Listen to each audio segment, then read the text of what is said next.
Willie D Live. It's Willie D, y'all, back with another episode of information and instructions to help you navigate through this wild, crazy, beautiful world. In the studio, Chingy. I got you. Hey, now when you hear somebody say Thugsy, he did some research. He know what he's talking about. Yeah, that was, Willie, what's up, your first rap name. Yeah. Thugsy. Actually, that was when I was in my group Without Warning. Yeah. That was I think my third rap name.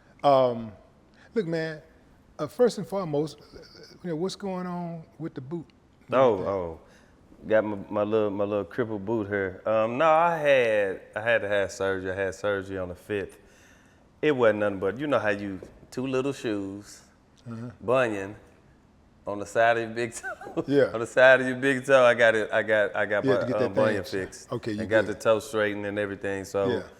because when I'm working out, it's starting to bother me, and you know Yeah. I got to get my workout in. Yeah. So I just got it fixed, and this is a friend of mine knew somebody here that did the minimally invasive bunion surgery, which is different from the I forgot what they call the original bunion surgery, where you Yeah. have to cut your toe and do all of that. I ain't want to go through all of that. So the little incisions and shaving of the bone, minimally invasive, was the best for me. Yeah. And so I just got it done here. That's where the lady located.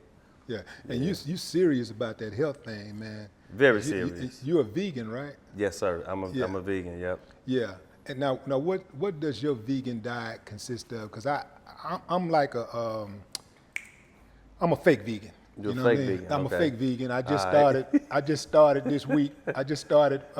Last week. About 7 days I got. But I tried it There's before. a lot man. of fake vegans out there. Yeah, I tried it before and it didn't work for me. I tried it for like 2 weeks and man, I was walking around about to fall Light. out. Yeah, I was really light. That's because you wasn't getting the proper supplementation after you stopped the meat and everything. The nutrients that you was probably getting from some of the stuff you was doing for us, the meats and everything, you got to start supplementing that other ways. Yeah. You know what I'm saying? But how I became a vegan and what I eat, just like today, I went to this smoothie bowl spot, Earth Cafe or something y'all got here. Yeah. And I just got me 2 little smoothie bowls, some bananas, blueberries, strawberries, grain-free, granola-free, gluten-free granola, and that was it. Yeah, and here's the thing, like, it really ain't that hard to do. I think it's just all, what is it, mind over matter, right? Yeah, mind over matter. So it's Yeah. a mental thing. Yeah. You got to discipline yourself at anything. And if you really want to do it, I really wanted to do it. So I had to discipline myself mentally and just make sure I focus on doing it. Because all my life I watched my aunties, my grandmama, all of them had these pill bottles on they dressers, Yeah. like high blood pressure, cholesterol, and I'm just like, dang, why do all of them got high blood pressure, cholesterol? Then I thought about it. Maybe it's got something to do with something they putting within themselves, and that's the different ingredients that nobody's watching out for that's in the food. You know, seed oils, canola oil, vegetable oil, all of that, fructose, starch. All of that stuff is just not good for the human immune system. Yeah. And so I tried my best to focus on, I'm gonna try my best not to put them things in my system. And with the American diet, you know, you got a little crazy ingredients in some of everything, you know, so you gotta take it serious and really watch out for it. And so it's a work in progress for a lot of people. Even to this day with me, when I go places and it's like, they may not have something I wanna eat, but it's like, damn, I'm hungry. So what I'm gonna do? So best thing when it gets like that is indulge, but don't overindulge. So I might have some fries, but no Which salt. is the absolute worst vegetable that you can eat. Worst vegetable that you can eat, but I won't overindulge. Yeah. You know what I'm saying? They say if you eat, don't eat to get really, really 100% full. You eat to get 75% full. You know, 75% to make you can feel like you still can eat something, but just slow Yeah. down. That's a good point, man, because I used to eat to get full.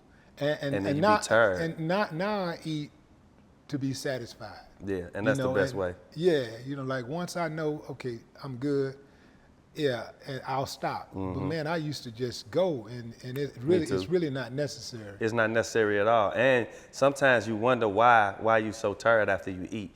You're supposed to eat to be energized, not tired. Right. So when you eat half of that meal, you still ready. You eat all of that meal, now you're like, oh damn, I feel like going to sleep. Yeah. And that ain't what you're supposed to do. Yeah. I'm serious about that health thing, that diet thing too, man, because as they say, let your food be your medicine, not let your medicine be your food. You either let your food be your medicine or your medicine will be your food. Yeah. And that's what that's the truth. And I know you boxed. Yeah. So you had to stay in shape and your nutrition had to be right in order to stay in that ring. Yeah. I just did before I came here, I did one of my training sessions. I used to kickbox. One of my training sessions before I came here, when I was spending Christmas with my daughter, I did some boxing. Like, you know what I'm saying? Just hitting a little bag and everything, but that stuff will wear you out. Yeah. You gotta be in shape in every aspect, like mentally, spiritually, physically. Man, boxing is something else. Yeah. Like for real. Yeah. Man, you've had one of the most recognizable runs in hip hop. I want to talk about what the spotlight gave you, but I also want to talk about what it took from you. Yeah. When people hear the name Chingy, what's the one thing they get wrong the most? When people hear the name Chingy, that's a good question. What's the one thing they get wrong the most? Thinking it's sweet. Thinking that when they saw that kid come onto the scene with the Right There and the One Call Away Holiday Inn, this cool, calm kid who they thought just came out of nowhere, I came up just like normal cats in the hood, in the ghetto, who come from the streets, come from the projects. Walnut Park. Yeah. Ended up there, but I grew up in the projects, the Peabody projects in St. Louis. I have vivid memories from when I was 3 there. That's where my auntie introduced my mama to my daddy at some parties in the Peabody projects. And so that's where we came from. You know what I mean? And so from there, then we went to Walnut Park, and U City, then to Walnut Park. Walnut Park was not as bad as the projects, because even though Walnut Park had a lot of crime issues, there was still very much a community focus there also. Yeah, in the beginning, the beginning, when I can remember we 5, 6, 7 in the beginning when we little, but it always was the drugs and the hustlers and the gangsters over there, because even when I was over there at a young age staying, because we all stayed over my grandmama, Big Mama house, may she rest in paradise, about 15 boys and 2 bunk beds. So we all grew up over there. And my old dude a gangster. He was supplying the neighborhood along with a couple other people. And so I used to be young, hearing stories about him, like, oh man, yo, old dude, we love yo, old dude, this and that. So it always was there. The poverty, I ain't gonna necessarily say the gangs, but the gangs was just the hustlers who formed they little cliques. You know what I mean? Before you go too far down that line, your old dude, you talking about your daddy? My daddy, yeah. Okay, because I ain't never heard that expression. Yeah, I heard my old man, but never heard my old dude. Yeah, my old dude, yeah. Right. He Big Howard, I'm Little Howard. Yeah. So my family on both sides, my mom and my daddy, is everybody from the street. Even from my aunties to my grandmama, everybody from the street. Everybody grew up in the street. Now, being from the streets and being the light-skinned dude, did you have the light-skinned problems? Nah. Was anybody try to try you because you was a light-skinned dude? Yeah, I remember one time, and I'm gonna just give you an example. And I was in junior high, so a homeboy of mine called me.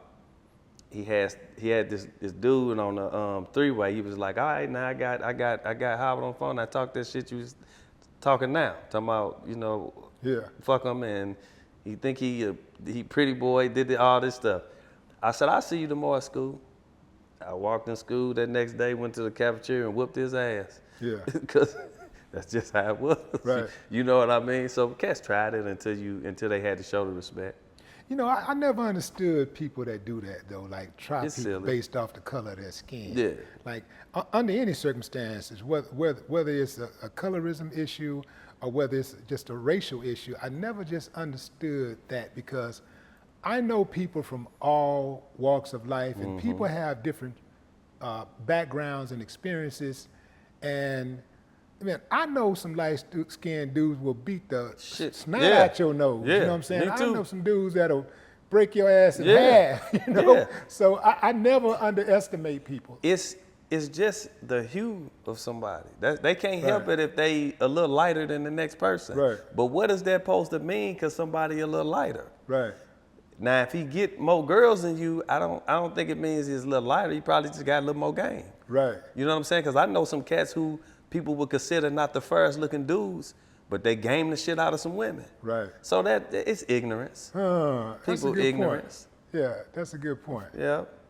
Yeah, you was talking about the industry and people thinking it's sweet, right? Did the industry?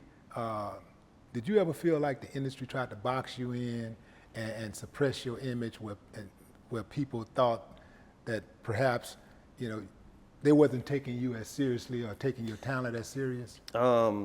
People not taking me as seriously or my talent as seriously in this industry. Well, let's think about it.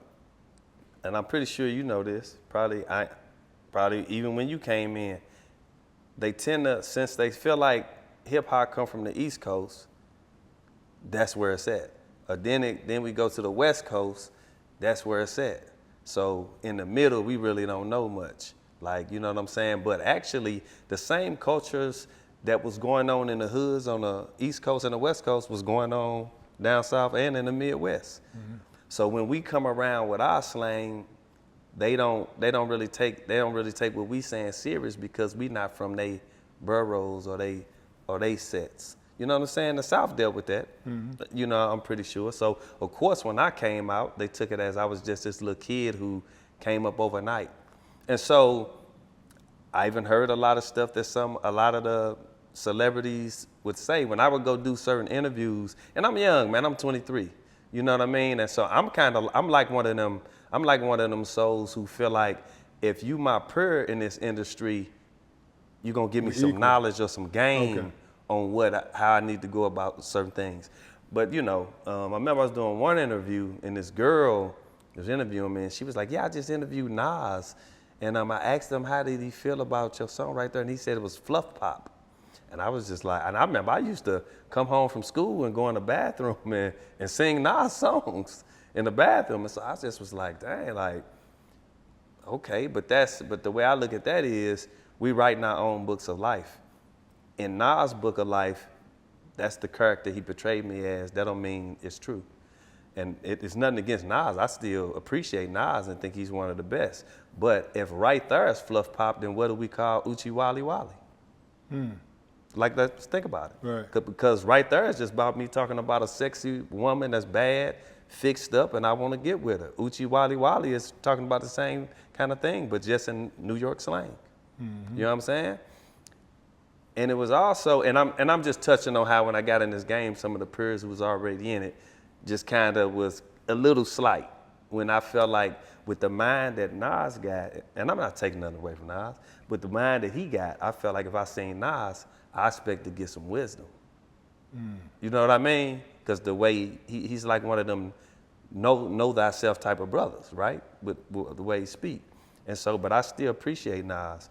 And another situation was, I used to really like Mobb Deep. Like I used to come home from school singing Mobb Deep in the mirror, like, and I remember somebody called me from St. Louis because they went to their show.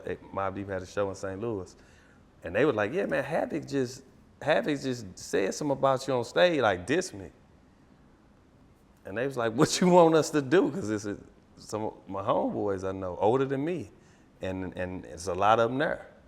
I was like, man, I ain't worried about that. He's just talking.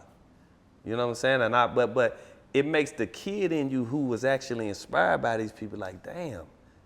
Because I know in my mind, when it come to Havoc or Nas, and I watched their grinds too. I watched them.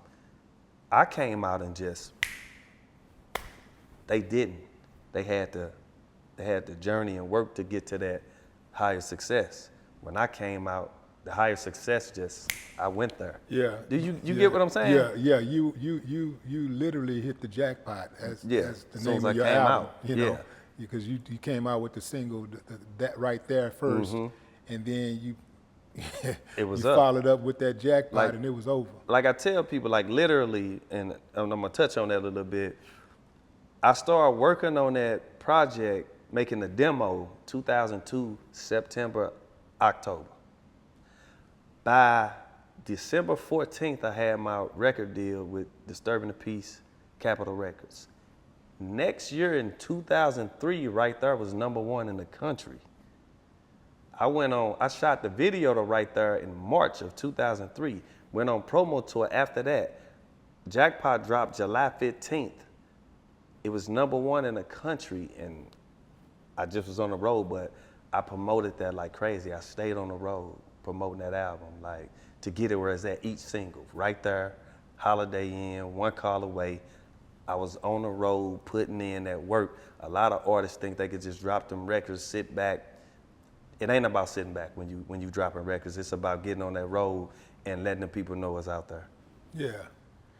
Well, speaking of a lot of artists today, I mean, how do you think that you would fare today if you came out today in this streaming world? Do you think that you would be bigger? Would you be would your voice be more powerful? Would you be freer? You know, what do you think that you would be at in today's time if you were to drop? Where I think I would be at in today's time, if those records came out, if that album came out, if you today it'll be a craze. It'll be a craze with all of this streaming. Think about it then. It was a craze then with just Right There and the Chicken Head Dance. So today with streaming, it'll be over the top. It'll be extremely over the top. Yeah, because you came out TikTok at a time. and all that. Yeah, you came out at a time when you had to rely on radio. You needed MTV, BET. Street teams was still a thing. Yeah, you needed the street teams. You needed DJs to play the records. DJs. I came in on the end of that era. That come from like the, you know what I'm saying, the early 90s, late 90s to that early 2000s. I came in at the end of an era. I made it at the end of an era. So I experienced all of that with the street team, steel vinyl and all of that. I still experienced that. And so I think that was a pivotal part of my journey too. Yeah, Right There is one of those songs that if that shit came out today, it would be right there. It trend every year. Yeah, it would. Yeah, it's one of those songs. It trend every year. Every year is trending. Every year. I got look, when I go do shows to this day, I have little kids that's like 10, 9, that tell me I'm one of their favorite rappers. And I'm just like, how? But then they parents will be like, yeah, man, I put him up on your music. He loves it. And now that's all he listens to. He listens to your new stuff. And I'm like, damn. So the way it's transcending is crazy. But that's what classic music is, like that SS antique out there. Classic music is like an antique. It will never go nowhere. It will never die. And it'll keep you afloat. Yeah. And it will. Yep. Yeah, that song reminds me of the type of song that comes back and it goes viral, because a lot of those older songs come back from time to time and they go viral. I can see Right There going viral. I can just see the world jumping on the trend, the viral trend. It's happened a couple times. It has? It's already happened a couple times. Okay. Like for real, and it's crazy. And of course it still pays me publishing and everything from that, man. It's a beautiful thing because I'm able to still feed my kids and stuff from it. I had a 6-year-old daughter who knows the records, loves the records. 14-year-old daughter loves the records. So it's just beautiful, man. And a lot of people don't know that song came out when I was 23. I wrote that in 96. You wrote it when you were 16, right? Yeah. A lot of people don't know that. That's a trip. Yeah. And I actually wrote it for my group Without Warning. That's why I was just a hook and one verse at first. Yeah. But when I got with the track stars, I finished it. And from what I understand, it was Shaka Zulu's idea to put it on the album. It was let's go back to that. So it was Shaka Zulu when we sent the demos off in like October, November. We sent the demos off. It was Shaka Zulu who hit us back and said, because I finished that song. Yeah. Yeah. Yeah. Yep.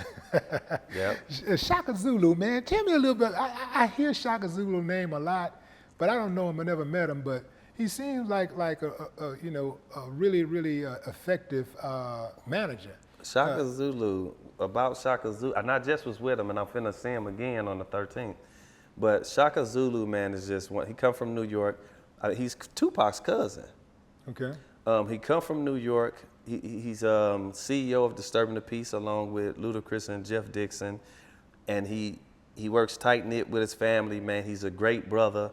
He brought me in. He's like a mentor to me. You know what I'm saying? He has a lot of wisdom, a lot of knowledge on his business. As you know, him and Chris come from the radio era in Atlanta. I think Shaka was program director, and I think Chris was a radio personality, and that's how their relationship began. Okay. And that's when Chris started doing his music, and they released an independent album. I think Back for the First Time. I think it was. Yeah, one of his independent albums, and that's how they started. But when I got with Shaka, it was the same thing, because he said he saw the humbleness like Chris. He saw a lot of that in me. And even Shaka would say, and which to me was a super compliment, he would say the only person he knew that had the quickest work ethic in the studio was Tupac. And he was like, you're just like that. Like, your work ethic in the studio, you get them songs done like this. And I felt that was a huge compliment. But Shaka make things happen. Shaka Zulu make things happen. He's a great guy, a great businessman, a great CEO, man. And I love him, and he make things happen.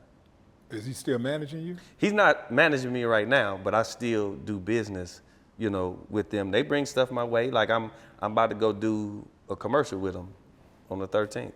So explain to me and the audience, how is it that Shaka Zulu is this great guy, this great manager, and you let him get away? Or did you let him get away, or did he walk away? How is it that he's Shaka Zulu's this great manager and I let him get away? It wasn't Shaka Zulu's fault, and I was very young. I didn't know the business. You know what I mean? And the last time when I was with Disturbing the Peace, I was going through a lot mentally and going like with my family mentally, and I didn't like this music business. And so the last time I wanted to be off Disturbing the Peace for personal reasons. I was ready to give up music. I was kind of depressed. And this is around... What was the catalyst for that? This is around 2008, 2009. Actually, before that lie started. With the bull crap, the lie started. The catalyst for that was, I think, just family getting on my nerve, just the music business not working out the way I felt it should be, and I just was, mentally, I was just kind of drained, and I wanted to get away from it. Did the industry make you doubt yourself in ways that the struggle never did? Did the industry make me doubt myself in ways that the struggle never did? It did, because you start feeling like, you coming with good music, but everybody think they got to measure up to Right There and Holiday Inn and One Call Away, and you're making good music, but now you think it ain't nothing ever good enough. No more. You felt it when Eminem said, "I'm not going to be able to top of my name." I did feel like that. Yeah. I did feel like that, Yeah. and it was very draining. But it was a lot of, man, I was going through a lot of family stuff, and just, it was getting crazy, man. And that family stuff was getting to me with family thinking that I'm acting a certain way. And I'm talking about people who I grew up with that always called me Lil Howard. Now they call me Chingy. I didn't get that. Yeah. I'm like, right. You been calling me Lil Howard since I was born. Right. Now you just Chingy. I didn't understand that. And I'm still kind of young-minded. You know what I mean? And I'm what, 26, 27, but I still don't get certain things in this industry. You know what I mean? But back to Shaka, it ain't that I let him get away, let that get away. I was depressed, and I wanted out of the music business. And I thought, to me, Shaka was a god. So I was scared to talk to him because I thought he knew everything. So I would be scared to talk to him. Like it was crazy, but I was real young. And if I could change certain things, I go back and change certain things. One of the things would be just speaking up. Like I know a lot of the business now. Like, you know what I'm saying? So in my mind, I could just say it, but then I didn't know the business. I didn't know how it ran. I just knew he makes things happen. You know what I mean? And so. How did you get through that rough patch?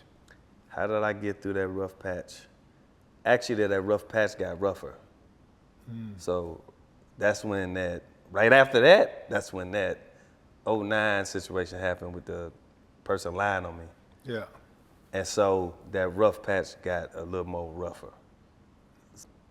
The 2009 situation is when the trans dude lied and said he had some relations with you or whatever, and that was proven to be false. Yeah. But how did you handle that person though? Because I know you know it came out and he eventually said that he lied and all of that stuff. But how did you deal with that? Like, did you go after him legally or anything? So how I dealt with that, actually I didn't go after the individual legally, but had somebody around me who was supposed to be a friend that practiced law that didn't even say to go after them legally. Keep in mind, I'm still young-minded. I don't really know a lot of things. And so, but my main thing was I'm thinking like, ain't nobody gonna believe that. I ain't got nobody no reason to believe nothing like that. Right. You know what I mean? But I think a lot of people wanted it to be true because it was outlets that was talking about it and talking to that individual. And I ain't never heard nobody be like, well, let's get Chingy on the phone. Let's call up Chingy. And these are radio personality people that I didn't hung out with, that I knew. And the Breakfast Club, like Envy and Angela Yee. I used to do interviews and stuff with them all the time. Hang out with them in clubs, everything. You know what I'm saying? So I was like, why ain't none of these people call me up to see my take on this? And I took it as everybody wanted it to be true. But they allowed that individual on there. And they gave that individual a platform to speak about it on so many platforms. And so I had to, and this is where I always been a conscious kind of spiritual individual, but this is where my intuition was like, bag back, slow down, don't let this bother you, focus, and just keep going with the mission, and keep a smile on your face. And that's what I did. That's what kind of got me through it. Even though I was really hurting inside, because all I ever had growing up was my music. If you know me, you knew when I was in first grade, I just sat in there writing raps. When I went to junior high, I just sat in there writing raps. When I was in high school, I was writing raps, entering contests. I've been entering rap contests since I was 9, 10 years old. So that's all I ever had was my music. That was the goal.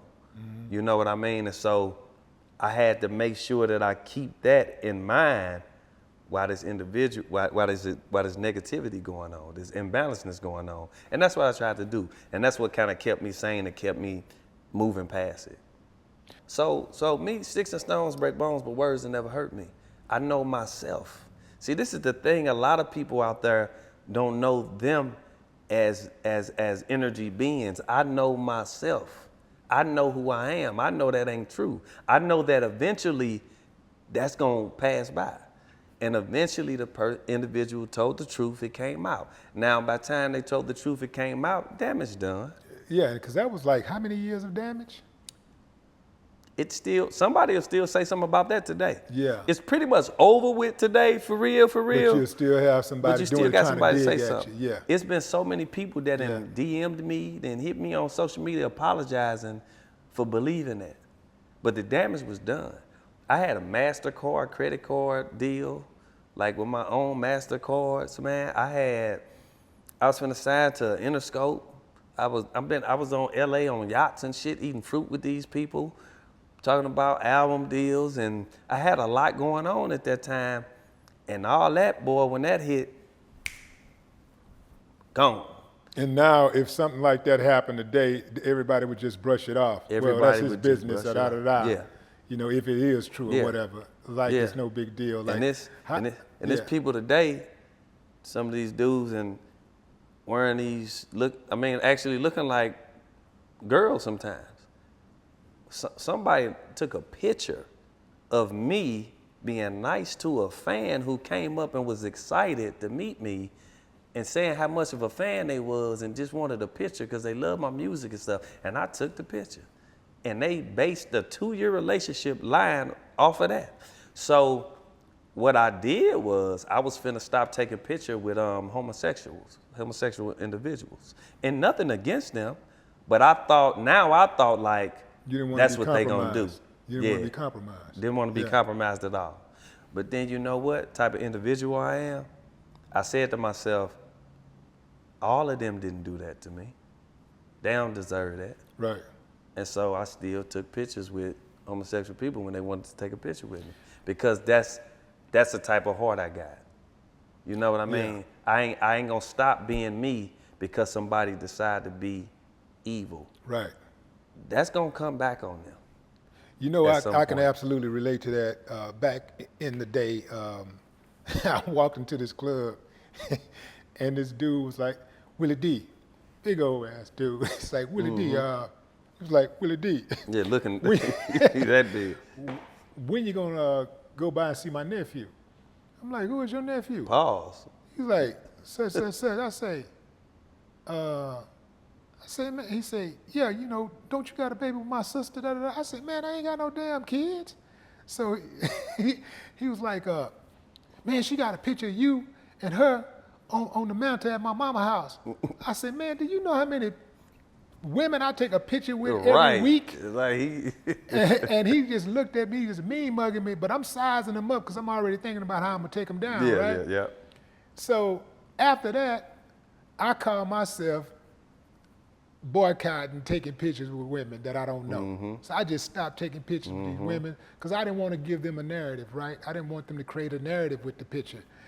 And after so much time, man, I realized that I was actually depressed. You know, because I'm living my life for other people instead of myself. Yeah. This ain't me. All these women, these fans, they don't, like you say, they don't deserve this. They didn't do that to me. Why are they being punished? And I just realized, you know what? I'm going to take pictures with whoever the hell I want to take a picture with. And if you want to go and create a narrative, that's on your line ass. Yeah. You know, and the truth will be Come exposed. out, yeah. Right? And so I'm the same way, man. If a fan is a fan, if you rock with me, I rock with you. You love me, I love you. You hate me, I hate you. Yeah. And that's how I rock. That's how it is. So I absolutely relate to what you're saying. If somebody wanted to take a picture with me, I don't give a damn if it's, you know, a Democrat or a Republican. I don't care if it's a straight or a gay person or whatever. None of that shit matter to me. You know, what matters to me is what kind of person are you? Yep. You know what I'm saying? Yep. Not what you do, not as far as for a living or whatever. What kind of heart you got? Yeah, what kind? Yeah, that's what mattered to me, man. So I don't get wrapped up in all of that type of stuff, man. But you know what? But like you, I was around 26 at that time. That's crazy. Yeah. But you know what? I see a lot of artists who turn these people down who want autographs. I've seen a lot of artists turn kids that's 6 down, like little kids. I've seen artists actually turn down little kids, and these artists be highly successful. But I've watched them not want to take pictures with kids, turn down kids, get their security to get like, little kids though. I'm watching this shit. I'm like, damn, how do they do that? Like, how you do that? Like, you know what I'm saying? That's just a little 6-year-old girl. Like, how did you just do that? But then somebody will go, we take a picture with somebody and they lie on us. We get all this drama. You know, that's why that saying, the good die young, I think that's in, you know, because when we say die, that could just mean That don't mean that not a necessarily death for as you dying, but just it could be an ego death or something like that. But the good die young in a lot of ways. You know what I'm saying? Being a good person, man, can take a lot from you, and I attest to that. Yeah. You know what I'm saying? I've been a good individual all my life, man. You know, and I think I got childhood trauma, a lot of childhood trauma within me, because growing up, you know, my mom and daddy was there. My daddy in the streets, he back and forth in the streets, but my mama wasn't the, come here, give me a hug, come here, I love you, no. She didn't, my mama was the, I come upstairs rapping when I snapped real loud. Boy, take your motherfucking ass back downstairs with all that snapping, looking just like that bitch. My daddy. Talking about your daddy, yeah. Made my mama rest in paradise. But let me tell you what that I thought my mama didn't like me. So this is what this was it was creating this like, damn, like my mama don't like me. Like, you know what I'm saying? And so I grew up shy. I grew up shy with women. But now I know why I grew up shy with women.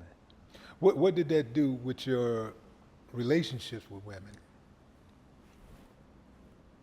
Guarded. And I'm talking about super guarded with my relationships with women. Did you try to avoid women who were like your mom, or did you gravitate toward them? You know what? I think I came in contact with the women that was like my mama. I think them was the women I dealt with.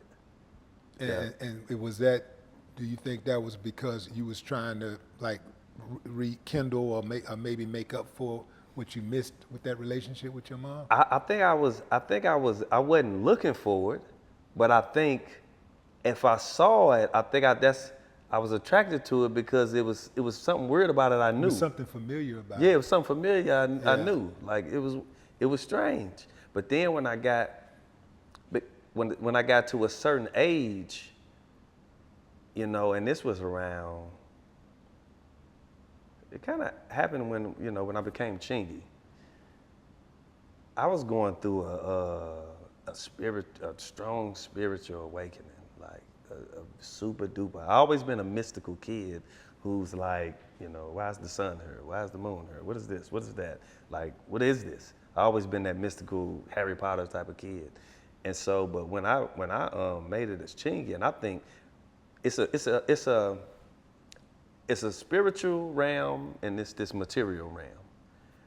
When in my existence, when I get too material, that spiritual realm say, boom, bring your ass back to reality. I might lose some stuff. It might be something, lose some money, might lose a family member. It's something that's gonna remind me, humble your goddamn self. Right. You know what I mean?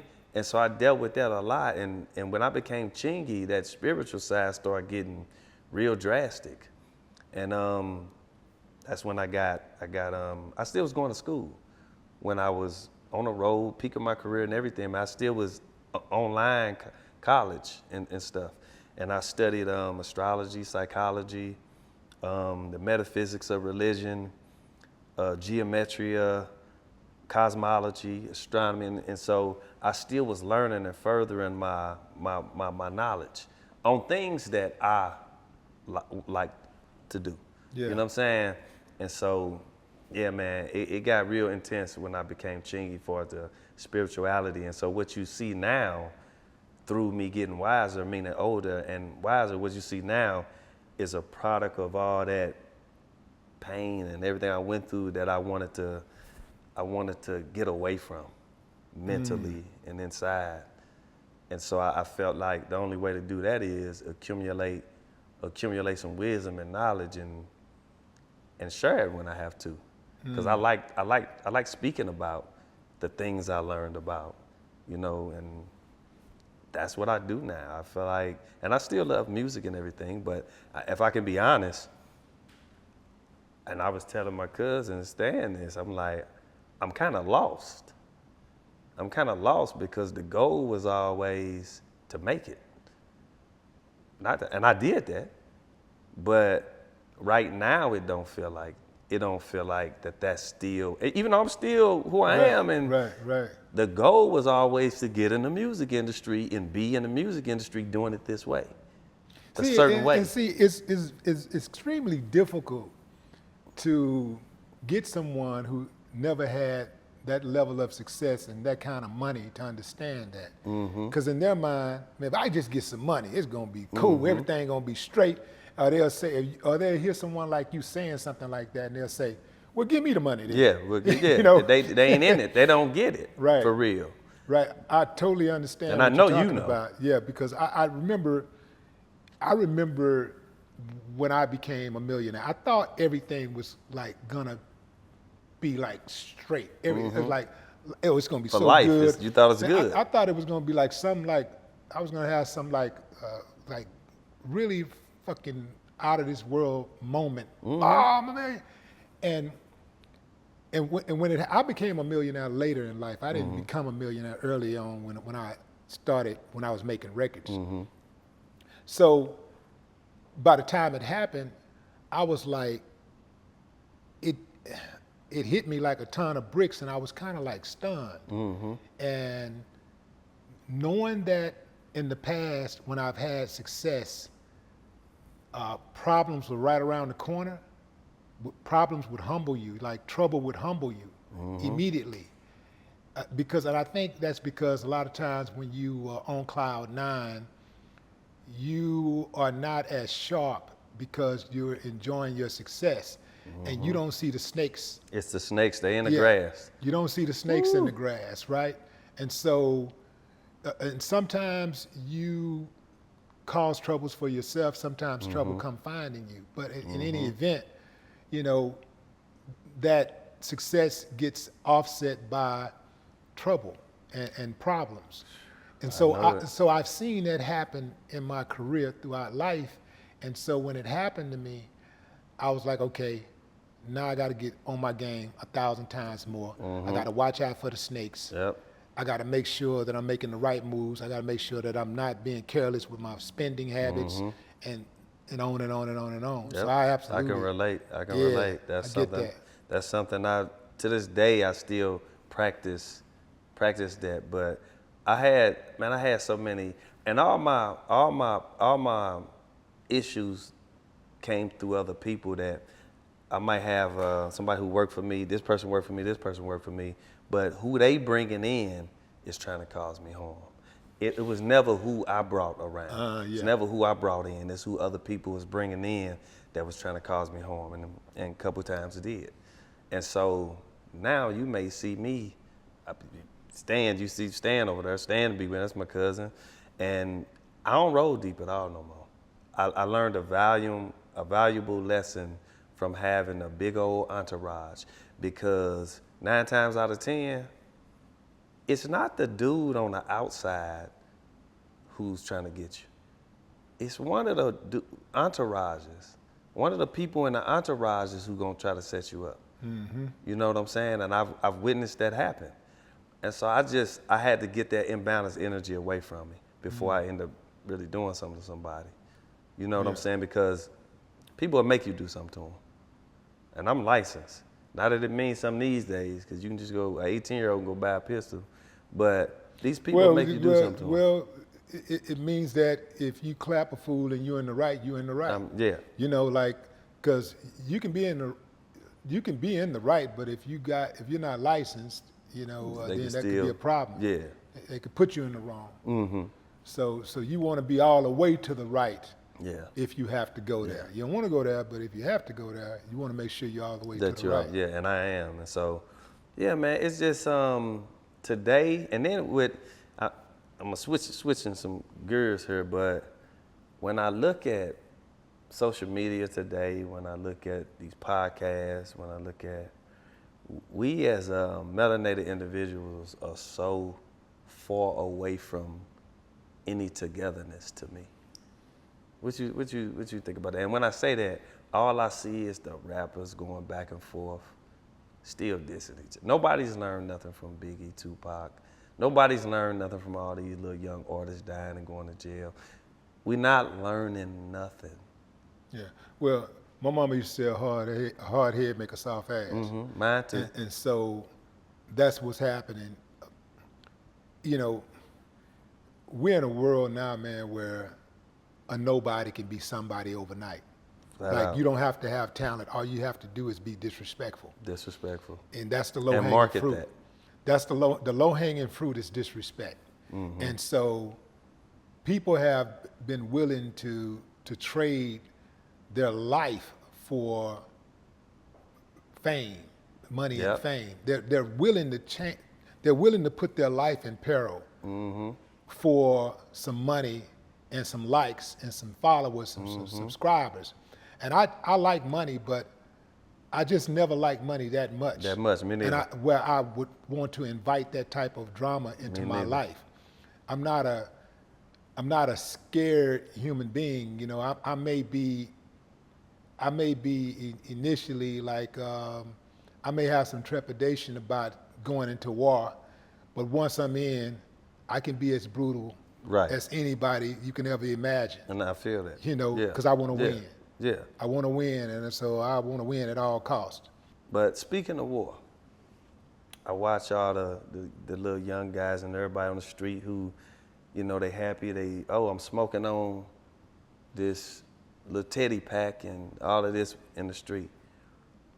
But they'll be afraid to gather up our own army to go fight for our rights with who's oppressing us. Well, they don't mind dying just because, but they're not going to die for a cause. For a cause. They will die just because. Just because, but not for a cause. There we go. That's out of their pay grade, man. They're not trying to hear none of that. Like, and that to me, that's sick. That's crazy. That is sick. Like look, we all got to go, bro, and none of us know the time or day. But I can tell you this: I do not want to die in vain. So that's why I try my best to stay away from the stupid stuff, because that's dying me in too. vain. Getting caught up in all of that internet stuff, that's dying in vain. And my thing is that if you are going to die, if you just don't care about dying, if you don't care about getting killed, if you don't care about going to jail for a gang of years, do it for a cause. Like do it for something. Do it for a cause. Do it for something that everybody in your family can be say, you made us proud. Yeah, do it And for a cause. where everybody say, man, we going to visit, we going to make sure you straight. Do it for even for people around the world or be coming to visit you and writing you and saying you did the right thing. Like, yeah, we see what they did to you or whatever, but you did the right thing. Like, do it for something, bro. If you gonna if you ain't worried about, if you're not worried about getting smoked, getting gunned down like a dog in the streets, well, buddy, you got bigger fish to fry than these dudes who don't like your homeboy, or this dude who took your girl, or the dudes that standing on the block that occupying the block you used to occupy, you know, or the dude that wearing the different colors. It's dudes out here wearing a certain color every day that's riding on your neighborhood, riding on your family, riding on your people. These dudes out here passing laws that undermines your plight on a daily basis. In fact, they are the reason why you're in the position you're in. They're a big reason why you're in the position that you're in. Why you let these motherfuckers escape? Why you just let them pass on through and do whatever they want to do? And why do you put a no-fly zone, or on your own people?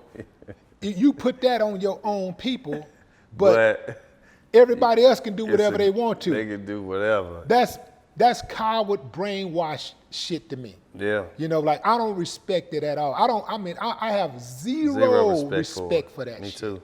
Zero. And it's all the time it happens out here. And you know what? It's a juvenile. When I was 12, we used to steal cars, and I got caught one time, and this juvenile down on Vandervender, I was there for like 2 months. So I go down there and I speak to the juveniles today. I have been for a couple of years.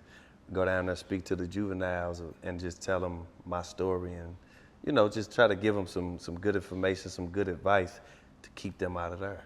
You know what I'm saying? And I actually be hearing some of it work. Some of the dudes listen, man, and they try to do. If they like music, they trying to stick to that. You know, they stay in the school, going to school, and some of it works, some of it don't. You know what I'm saying? Because it's easy to tell somebody something if you're not constantly really showing them, especially these young dudes. When you go and you speak to people who come from where you came from, and they're still in that situation, brother, the hope that you give them They do get, is unmatched. Yeah. And this is why, that's something that I did do early on. Once I had a name and I felt I had some type of influence, I would take those calls and I would go speak to those kids. I would go to the juvenile facilities, and I'm sure you've heard this before. They would tell you, "Oh, we can't believe you here. Like, we asked so many others to come, they won't come. They won't come. All these dudes out here making these hood songs, they won't go. They won't go talk to the kids. They will not go talk to them kids. They will not. Straight and up. The kids love them. Love them. The trap rappers and everybody, they do. Yeah.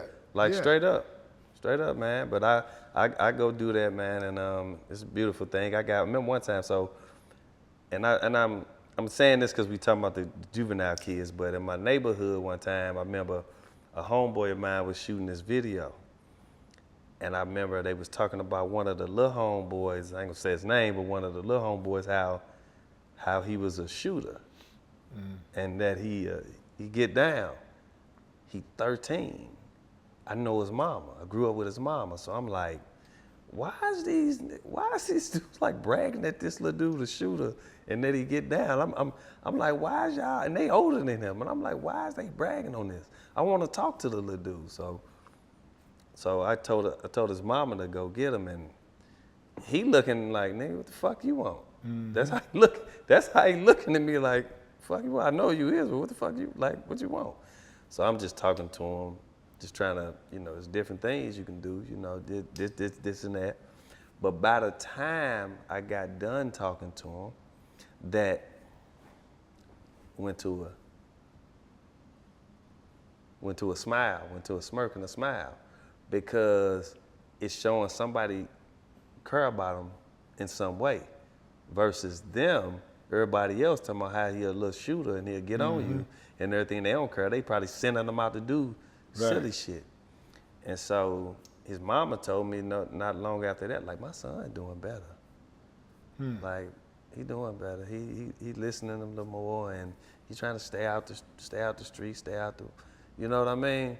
And so now every time, because when I may go back over to my neighborhood, because I got family still over there, homeboys that still run the store, own the stores and stuff. And I go over there, and I see him, and he'll be like, don't you worry about nothing. But he's still a solid little dude. But now he just makes, if I'm there, he's making sure like nothing happens to me. Yeah. And it just be funny, because you don't realize you are changing something. Yeah. It may take a minute, but you are making a change. Yeah. And just with words and caring a little bit. That's honorable of you, man, because in order for there to be change, those of us who know better, we got to go in and we got to reach out. Like, and it doesn't take a celebrity to do that. It doesn't take money to do that. Right now in the neighborhood, there's people watching this program right now, and there are people in the neighborhood, youngsters in the neighborhood, who may be on the wrong path, right? And most people try to stay away from them. They don't want to talk to them because they're scared of them. You don't have a choice but to talk to the kids. If you plan on being alive, if you care about your community like you say you do, if you care about your people like you say you do, you really don't have a choice, because the generation before them are most responsible for any condition that they're in. Yeah. I hear people say, well, the youth are lost. They're lost, man. You can't save them, they lost. Well, who lost them?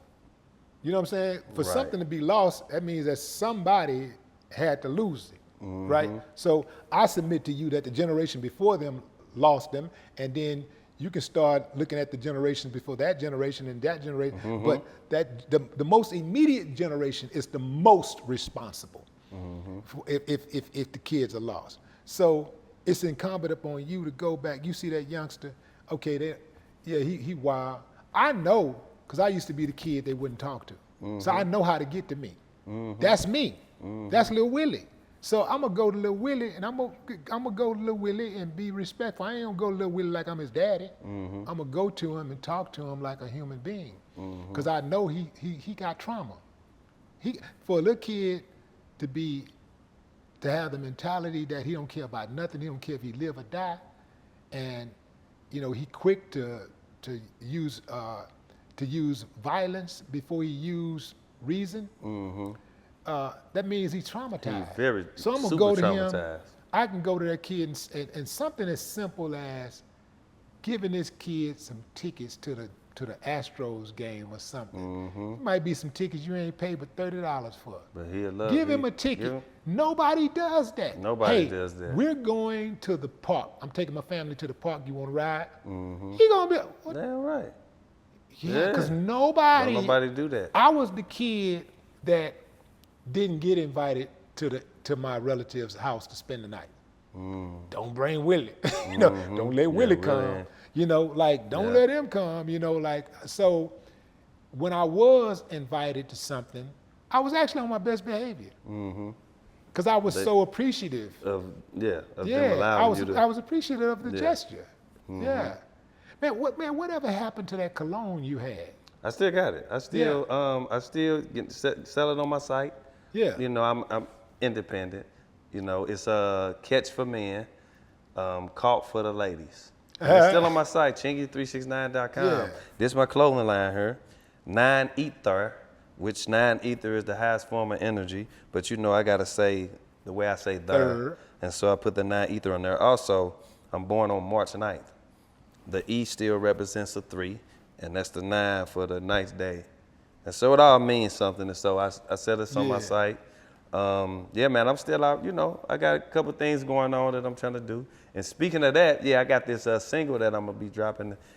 Well, the record I sent you is the first record that I'm gonna be dropping. I don't know if you want to get into that.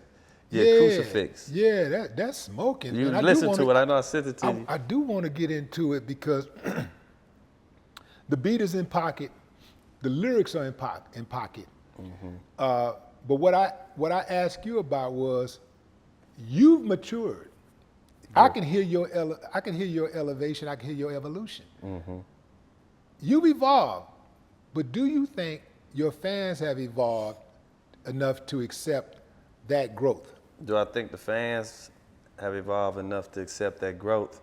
I think the fans, they still love the party right there, the chick records, Pulling Me Back, One Call Away, the Holiday Ends. But they want to hear that. And I've had a lot of them tell me this. They want to hear that story. And that's the story they want to hear. Yeah. And so that's why I decided to go that way. Because a lot of them tell me they want to hear that from me. And so that's why I say, you know what, I'm gonna drop this, I'm gonna give them this. And that was actually requested from a lot of them. Because they want to hear that story, because they bits and pieces in the media, but they want to really hear it from me. And that's what I told in there.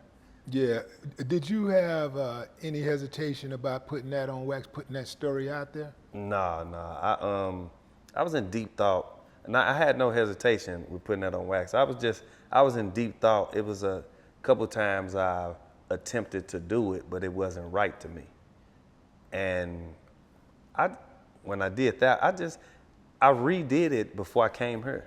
So I did that in the morning. I did that song right before I got on my flight. I always had the record because I recorded it twice on 2 other tracks. I didn't like it.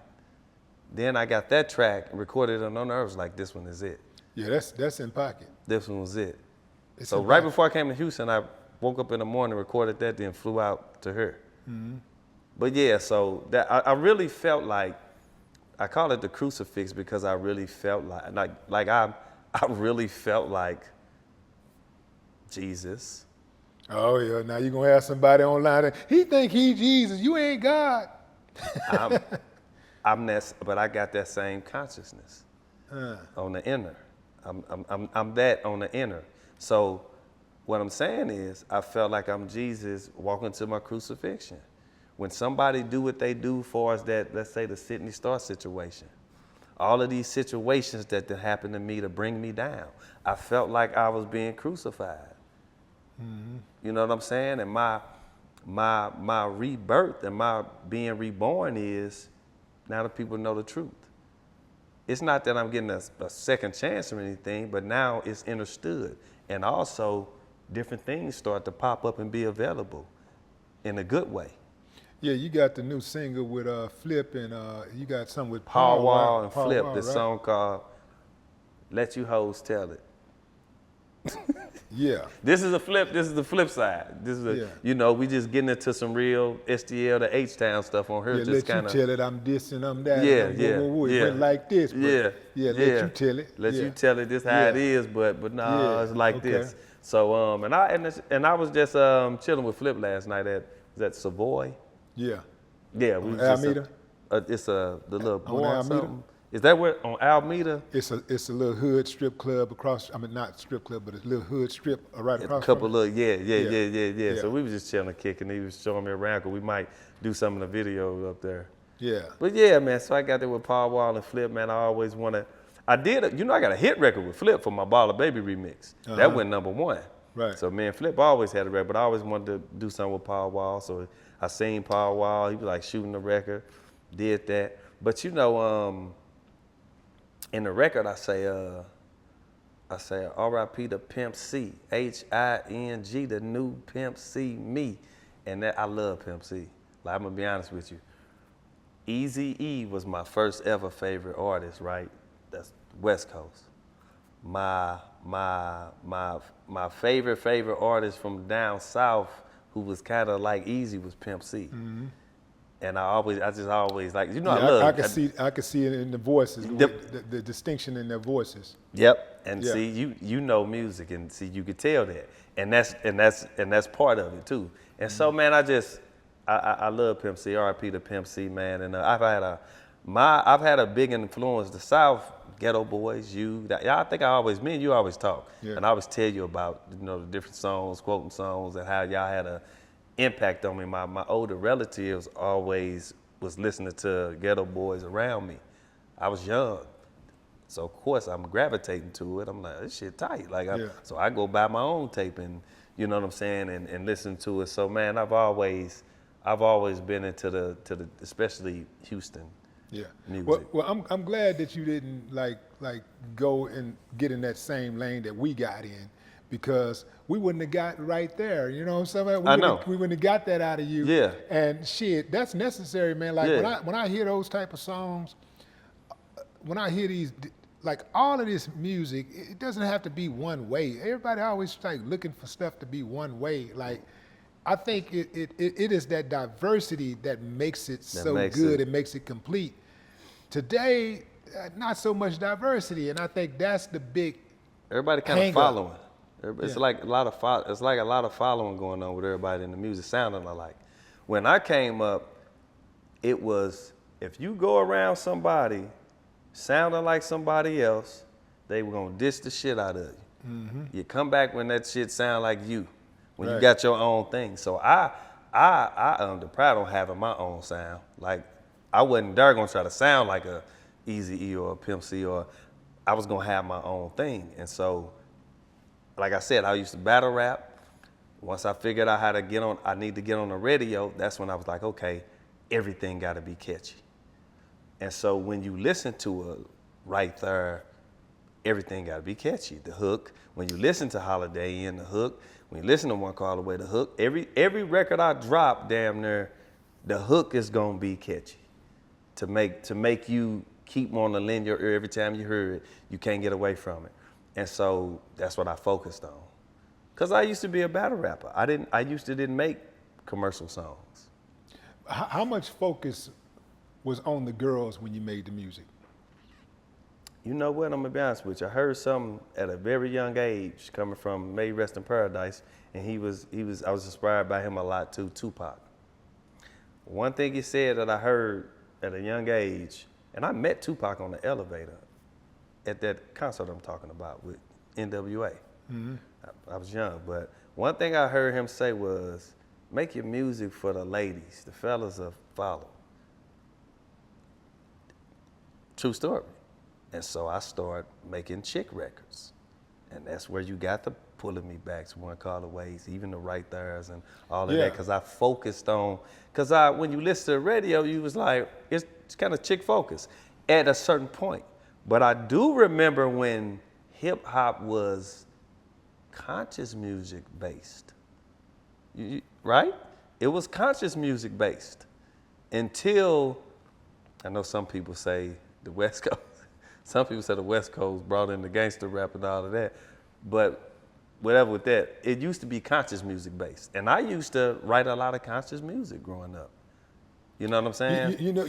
I hear people talk about, NWA, right? And, I hear them talking about how the NWA brought in the gangster rap and blah, blah, blah. And you can tell where I'm going because I said blah, blah, blah, right? But I don't look at it that way. I don't either. I learned from NWA music. I learned it, and it pretty much was an illustration of what was going on in our environment, in our neighborhood, and that's why I gravitated toward it.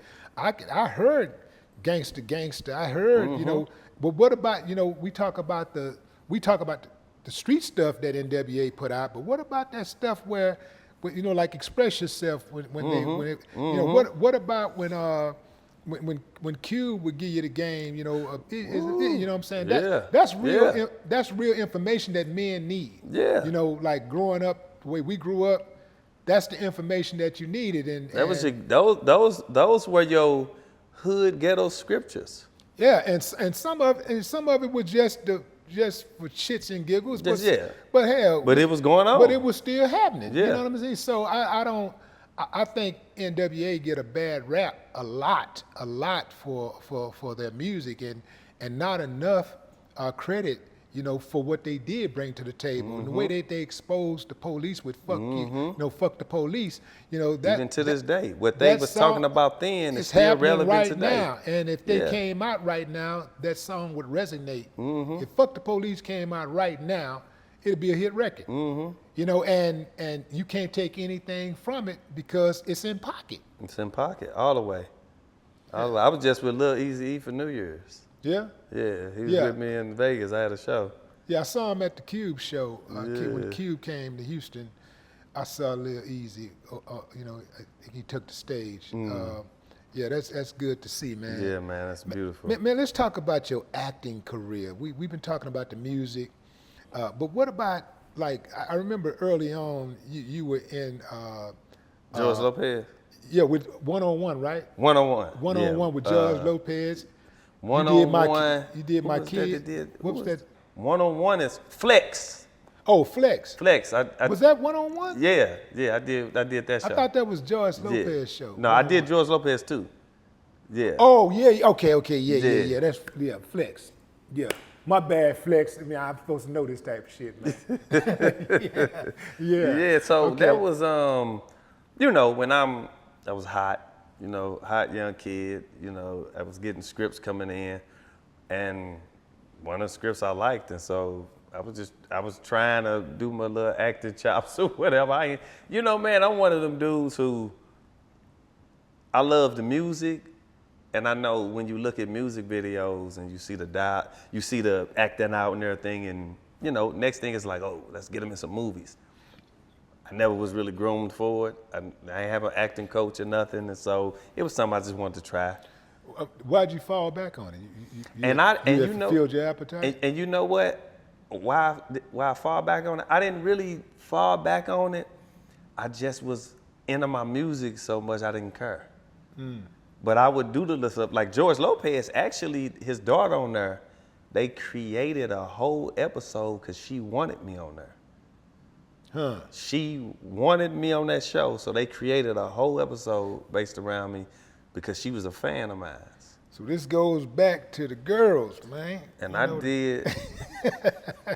Yeah, I get a lot of slack on these. Say, man. Boy. Hey, the girls. I remember.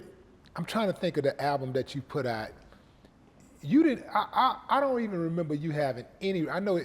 I don't remember radio play when this album came out. But you sold 2 million copies. Like this is right. I think this was right around the time Snoop may have been on. What was that show? With No Limit, I think. Maybe it was around that time. You put out an album. It had very limited radio play. You might be talking about Powerball, my second album. Yeah. Because it did go 2 times platinum. Yeah, it had, And but it didn't get a lot of radio. Baller Baby was the first single, and then we did the second single was the remix with Lil Flip, and I never got a second single, which in that album was a nice album, and Capitol just totally dropped the ball, and I'm sorry, but they even admitted it. They totally dropped the ball on that project. But what's this record you talking about? No, I was talking about the album. Okay, I was talking about Powerball. Yeah. Yeah. That album, them women paid a lot of your bills, man. Oh yeah, oh yeah. The ladies love Young Jack. I will say this, and I've been to some parties, but I'm gonna tell you this: the parties I've been to, when the weird stuff would happen, it was never the melanated parties. I knew European people, that big clothing moguls and different people. It was always their parties that the weird shit looked like it was about to happen, and we like, you know what? Peace, we out of here. It was always the European people. Yeah. What I saw, from what I saw, I never saw though. I've been to a party with Pete Puffy. I've never saw anything crazy. What party you been to? Now this probably wasn't at the yacht party or, where it was a couple few people, but white parties and stuff, I never seen nothing get out of hand. Like, you know what I'm saying? It's all normal. Did you leave early? I probably did know what I mean. Yeah, because I ain't sticking around for the weird stuff anyway. Yeah. But at the European parties, I've seen it get weird while you're there. And motherfucker, like, we out of here, peace. Right. Yeah, but see, guess what? How many people talking about that though? Well, they're not going to talk about that because they're talking about us. Yeah, so that's what I'm saying. It's like what they're doing is, hey, we do our thing and we got privilege and we got, we're entitled. But everything that y'all doing, we going to put y'all on blast. It's kind of like what Trump does. Like, anything that he accuses, if you ever want to know what Trump is up to, listen to what he accuses others of doing. Whatever he's up to, he going to tell you. You just got to understand that he's talking about himself when he's talking about somebody else. You put it in, yeah. I feel that. Yeah, if you just go back to any conversation he's ever had, any accusations he's ever made against anybody, he's guilty of the exact same thing. I feel that. Yeah, man. So is the acting thing a rap or? No, I mean cut you off. No, is the acting thing a rap? Actually, no. I'm coming up with a treatment, doing something with Dana Christian, he actually done a Baller Baby remix video of mine. He's a videographer, but we just was talking and we putting together this script, something that we writing, and he's actually working on right now. And man, it's not over with. You know what I'm saying? And I'm finna do something with Chris. It's just commercial. But me and Chris, we talking, so we get into other things. But it's not over with. It's not over with. I'm gonna explore. I gotta explore more. How often you and Ludacris talk? I just was with him in Atlanta, and I'm finna see him in a couple days. Yeah. Yeah. So man, Chris is cool. Yeah. Yeah. We all have a past, and just him. I just saw Nelly on New Year's. Right. You know what I mean? And so everybody's cool, but you know, some things happen. And what's up with the tour? Like you've been on that Millennium tour. I was on that. I was on two of those. Yeah, yeah. That's pretty lucrative. Yeah, no. Well, is it pretty lucrative? All the artists, I'm finna just be honest. You know, you probably got about 7K. I don't, but that's what I know. A lot of artists that's what they got. You know what I'm saying? And I think if you any type of artist with a good heart, I guess you're gonna be appreciative that you're on a tour and that you're making some money. Right. But I took a big pay cut doing that. 6 or 7K. Yeah. And I get way more than that. You know what I'm saying? Why'd you do it? Volume? Exposure? Didn't want to pass up. The opportunity was there, so I said, all right, I'll do it. And I just didn't want to pass the opportunity up. You know, I actually think it was a good look for you. I think Yeah. it was a good look to be on a tour that big because it keeps your name trending. Yeah. It lets people know that you're working. Yep. It lets the fans see you active. Yep.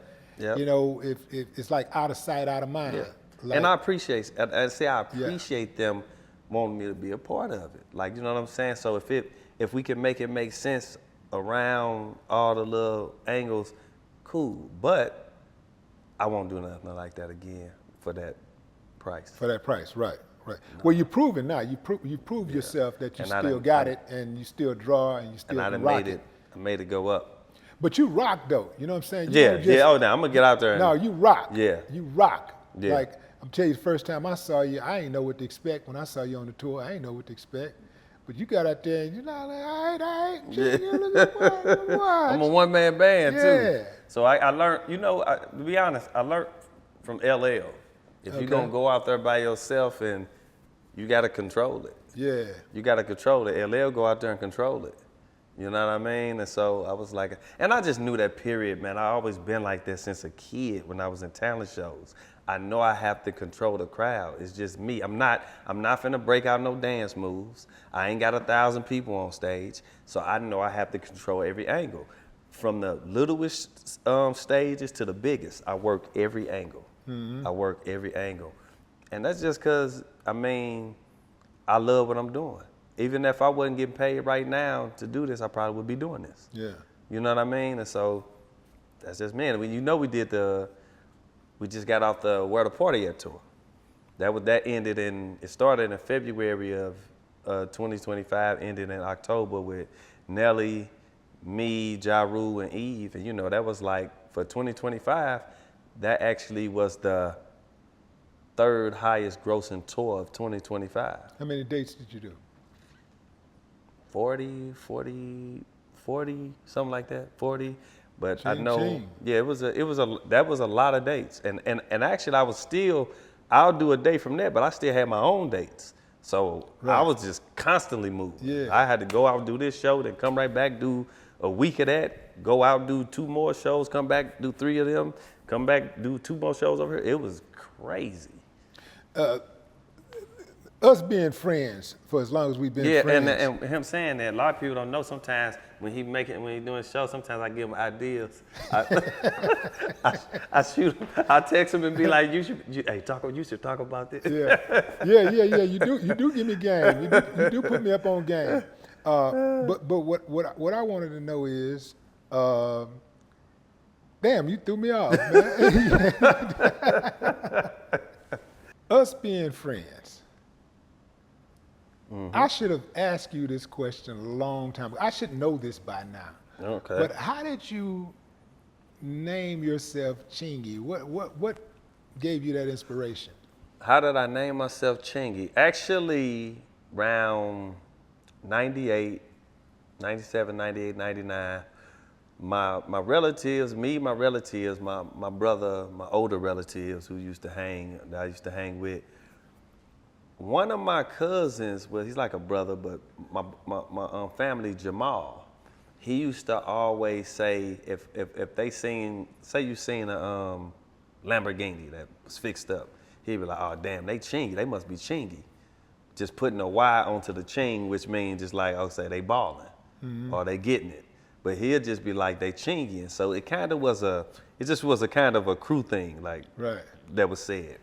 And I was listening to the name, I'm like, Chingy. I'm like, I fuck with that. Like, I'm gonna make that my stage name. And that's exactly how it went. And I just Yeah. made it my stage too, because it was Thugsy at that point. Yeah. Thugsy came from, a friend of my brother's that we went to elementary school with, Gold, so this back, the young and thugging days. I had the braids, wearing the khakis, the chucks, flannels, and shit, and he used to always call me Lil H Thugs, because they called me Lil H, because I'm Lil Howard. It's Big Howard, you got Lil H. So everybody called me Lil H.